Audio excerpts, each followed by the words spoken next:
Selamat malam Bapak Ibu, Saudara-saudari.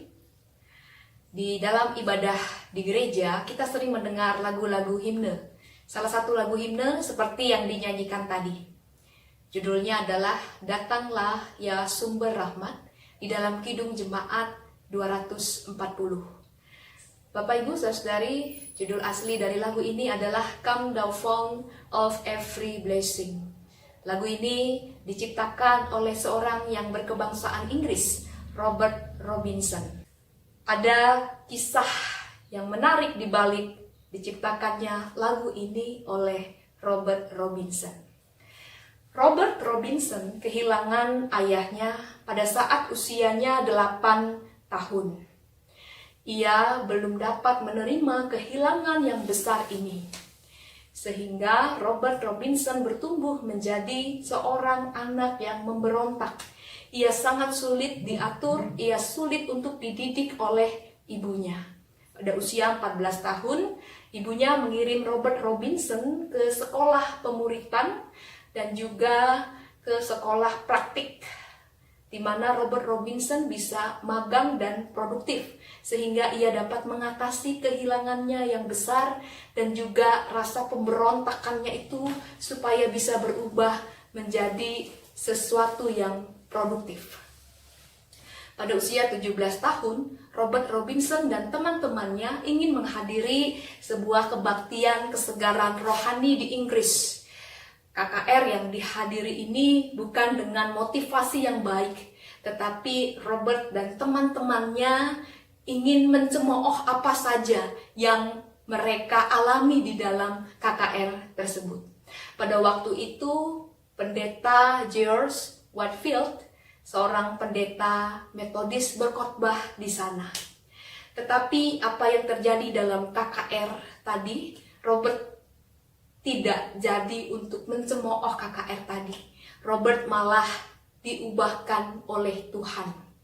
Memang pada waktu itu tidak terlihat secara langsung perubahan yang dialami oleh Robert.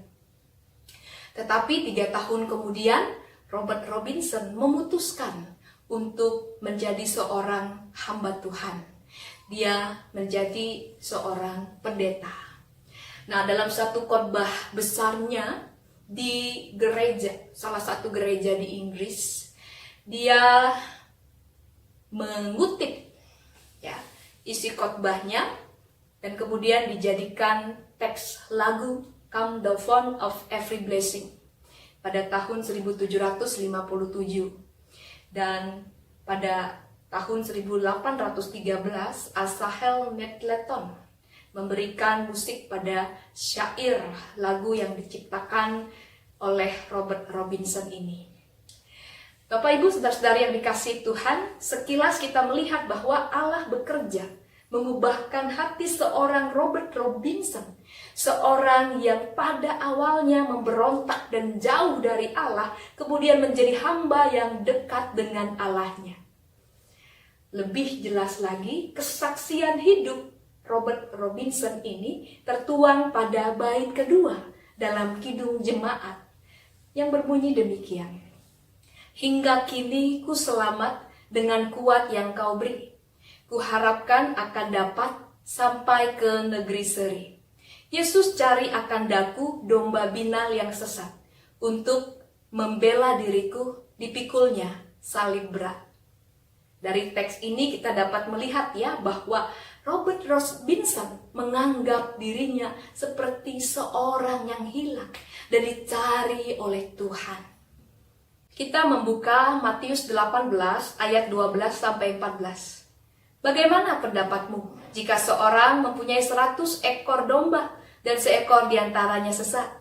Tidakkah ia akan meninggalkan yang 99 ekor itu di pegunungan dan pergi yang mencari yang sesat itu? Dan aku berkata kepadamu, sesungguhnya jika ia berhasil menemukannya, lebih besar kegembiraannya atas yang seekor itu, daripada atas yang ke-99 ekor yang tidak sesat. Demikian juga Bapamu yang di sorga, tidak menghendaki supaya seorang pun dari anak-anak ini hilang.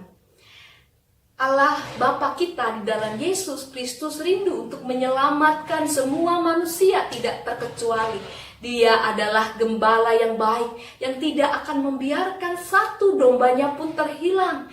Dia berinisiatif mencari mereka yang terhilang, bahkan rela berkorban, memberikan nyawanya untuk keselamatan manusia. Anugerah Tuhan, kasih Tuhan itulah yang kita rasakan ketika Dia mencari kita. Pada saat kita terhilang, Dia memenangkan hidup kita dengan pengorbanannya di kayu salib. Menemukan yang terhilang adalah kegembiraan bagi Tuhan. Satu orang berdosa yang bertobat adalah sukacita bagi surga. Bapak, Ibu, Saudara-saudari yang dikasihi Tuhan, panggilan pertobatan atau bertobat ini adalah kewajiban bagi kita anak-anak Tuhan, domba gembalaan Tuhan. Tidak ada seorang pun dalam dunia ini yang tidak memerlukan pertobatan. Kita semua harus mengalami dan menjalani pertobatan seumur hidup kita. Tidak hanya sekali, berkali